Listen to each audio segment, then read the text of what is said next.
স্বাস্থ্যকেন্দ্রের মাঝে আস্ত একটি ভুতুড়ে বাড়ি। প্রাথমিক স্বাস্থ্যকেন্দ্রের রান্নাঘর নাকি ভুতুড়ে বাড়ি দেখে বোঝার দায়। জরাজীর্ণ দশা বড়াবাজার প্রাথমিক স্বাস্থ্যকেন্দ্রের রান্নাঘরের। ছাদ ও দেওয়াল থেকে খসে পড়ছে চাঙড়, দরজা জানলারও বেহাল দশা। যে কোনো সময় ঘটতে পারে বিপদ। রোগীর খাবারে নোংরা পড়ার সম্ভাবনা রয়েছে। বিষয়টি নিয়ে বড়াবাজার ব্লক প্রাথমিক স্বাস্থ্যকেন্দ্রের আধিকারিক ও বড়াবাজার ব্লক আধিকারিককে জানালেও সমস্যার সমাধান হয়নি।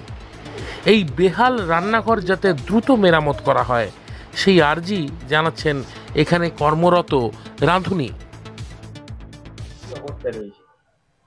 ভালো নেই, খুব খারাপ অবস্থায় আছে। কি সমস্যা কি দেখা যায়? সমস্যা সব পড়ে ঝরে যাচ্ছে, টাকলা ছাড়ছে, খাবার লোকসান হয়েছে, ভাত সবজি ডাল সব লোকসান হয়ে গেছে।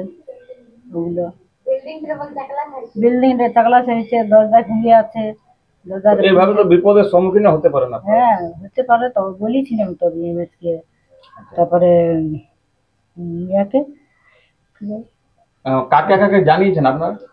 ও বিএমএস কে জানাইছি আর বিডিও স্যারকে জানাইছি। কি বলেছিলেন ওনারা? ওরা বললো দেখি গেল, বলছে হ্যাঁ, বলছে এটা তো অসুবিধা হতেই পারে। তো বলছে এসে বললো যে এখানে চিকেন রুম বানিয়ে দেবো, এখানে হবে, দিয়ে আর কিছু ব্যবস্থা করেনি।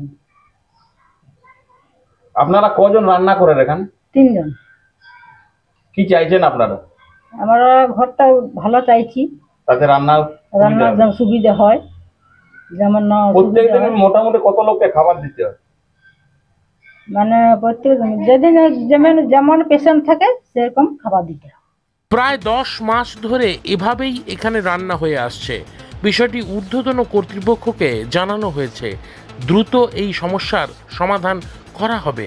আপাতত অন্যত্র রান্নার ব্যবস্থা করার পরিকল্পনা রয়েছে বলছেন বিএমওএইচ ডাক্তার শুভাশিস মুদি। দেখুন, এই ব্যাপারটা আমরা অলরেডি উচ্চ আধিকারিককেও জানিয়েছি, তার সঙ্গে আমাদের বিডিও সাহেবকেও জানিয়েছি, দরখাস্ত দেওয়া হয়েছে। উনি বলেছেন, আমাদের আশ্বস্ত করেছেন কি সঙ্গে সঙ্গে উনি অ্যাকশন নেবেন। তো ওনাকে সেকেন্ডবারও আবার রিমাইন্ডার দেওয়া হয়েছে। তার সঙ্গে যেটা হচ্ছে যে নতুন এসেছেন ওনার সঙ্গে কথা হয়েছে, আমার বাই ফোন কথা হয়েছে। উনি দায়িত্ব নিয়েছেন, বলেছেন এই ইয়ার এন্ডিং শেষ হওয়ার পরে উনি দায়িত্ব নিয়ে উনি কনস্ট্রাকশন স্টার্ট করবেন বলেছেন। দেখুন, আশাটা থেকে বেশি হচ্ছে কি ফেথ, যেটা ঠিক আছে।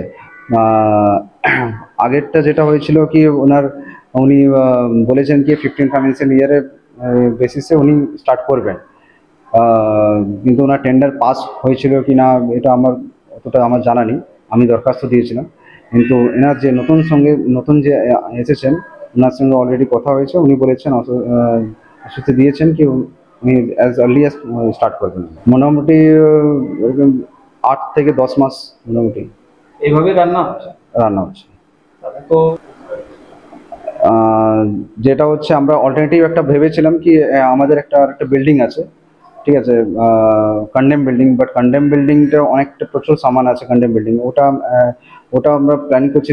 ওটা যদি না হয় তো অল্টারনেটিভ আমরা পাশে একটা বিল্ডিং আছে, ওটা শিফট করে আমরা এটা প্রিভেন্ট করা যায়। ঠিক আছে। মুমূর্ষু রোগীদের ও তাদের পরিজনদের জন্য রান্না করতে গিয়ে সমস্যার মধ্যে পড়তে হচ্ছে বড়াবাজার ব্লক প্রাথমিক স্বাস্থ্যকেন্দ্রে কর্মরত রাঁধুনিদের। এই বেহাল রান্নাঘর কবে সংস্কার হবে সেই দিনের অপেক্ষায় তাঁরা। বড়াবাজার থেকে সঞ্জয় চৌধুরীর রিপোর্ট, পুরুলিয়া মিরর।